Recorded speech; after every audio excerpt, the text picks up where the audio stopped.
নমস্কার, জয়ার হেসেল থেকে আমি জয়িতা মিত্র বলছি। আজ আপনাদের সাথে একটা অনেক পুরনো দিনের রেসিপি শেয়ার করব। সেটা হলো পেঁপের ঘন্ট। এটা আমার ঠাকুমা করতেন, যে পেঁপের ঘন্টর মধ্যে কোনো রকম মশলা এবং হলুদও দেওয়া চলবে না, কিন্তু খেতে এত সুস্বাদু। সেটা আপনারা বাড়িতে একবার ট্রাই করে দেখবেন, খুব ভালো লাগবে। আমি এই পেঁপের ঘন্টর জন্য যা যা ইনগ্রিডিয়েন্টস আমার লাগবে সেগুলো আপনাদের এক এক করে দেখিয়ে দিচ্ছি। একটি মাঝারি সাইজের পেঁপে, দুটো চেরা কাঁচা লঙ্কা, তেজপাতা, ফোড়নের জন্য সাদা জিরে, কলাই ডালের বড়ি, সর্ষের তেল, লবণ, মটরশুঁটি, চিনি ও ঘি এই রান্নাতে আমার লাগবে। আমি 6 চামচ সর্ষের তেল আমার কড়াতে ঢেলে দিলাম।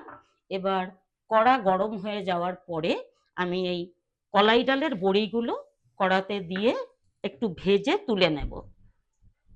বড়িগুলো খুব কড়া করে ভাজবো না, একটু হালকা হবে, শুধু একটু ব্রাউন কালারটা ধরলে আমি বড়িগুলো সব বাটিতে তুলে নিচ্ছি।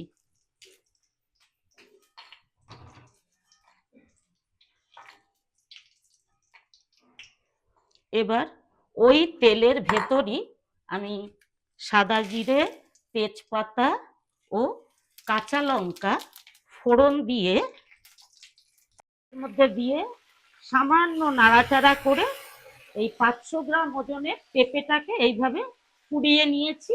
এবার সেই পেঁপেটা ওই তেলের ওপরে দিয়ে দেব।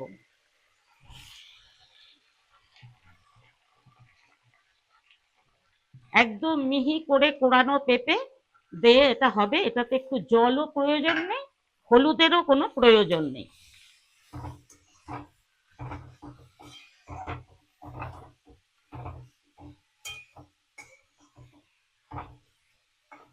এক চামচ লবণ আমি এখানে রেখেছিলাম, ওই 1 চামচ লবণ আমি এই পেঁপের মধ্যে দিয়ে দিলাম। হলুদ এখানে একদম লাগবে না। এবার এই লবণের সাথে পেঁপেটা খুব ভালো করে নাড়াচাড়া করে আমি 10-12 মিনিট ঢেকে রেখে দেব। জল দেব না, জল ছাড়াই এটা সেদ্ধ হয়ে যাবে। এবার আমি 10 মিনিটের জন্য এটা ঢেকে রাখলাম। ঢাকনা খুলে দেখছি একবার পেঁপেটা হয়েই গেছে। এবার আমি ডালের বড়ি ভেজে গুঁড়ো করে রেখেছিলাম, সেই ডালের বড়িটা পেঁপে ঘন্টের মধ্যে দিয়ে দিলাম। একটু নাড়াচাড়া করছি যাতে ডালের বড়িটা সম্পূর্ণ সবজির সাথে মিশে যায়। এবার আমার রাখা এই 1 চামচ গাওয়া ঘি, এখানে আপনারা গাওয়া ঘি দেবারই চেষ্টা করবেন, গন্ধটা খুব ভালো আসে, তাহলে খুব ভালো টেস্ট হয় এটা। ঘি দেবার পরে নাড়াচাড়া করে আবার আমি এর মধ্যে দিয়ে দেব 1 চামচ মিষ্টি।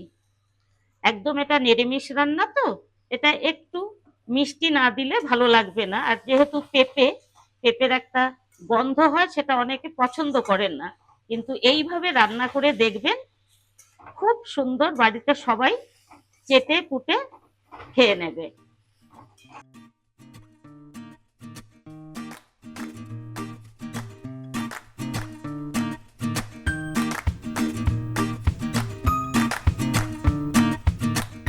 পেঁপের অনেক রকম উপকারিতা আছে। যারা পেঁপে খেতে চান না, তারাও একবার এটি রান্না করে বাড়িতে সকলের পাতে দেবেন। এটা খাওয়ার পরে কেউ বুঝতেই পারবে না এটা পেঁপের ঘন্ট। আমার বাপের বাড়িতে প্রচুর পেঁপে গাছ ছিল এবং আমরা ভাই বোনেরা কাঁচা পেঁপে, পাকা পেঁপে কিছুই খেতে চাইতাম না। আমাদের ঠাকুমা, পিসিমা এইভাবে রান্না করে দিলে আমরা খেয়ে নিতাম এবং পরে আমাদের জানানো হতো এটা পেঁপের তরকারি। তাই শরীরের জন্য এটা খুব উপকারী। আর কোনো রকম ঝামেলা নেই, কোনো মশলাপাতি নেই, হলুদ পর্যন্ত এটাতে দেওয়া হয় না। সেই জন্য এটা আপনারা একবার বাড়িতে রান্না করে খাবেন।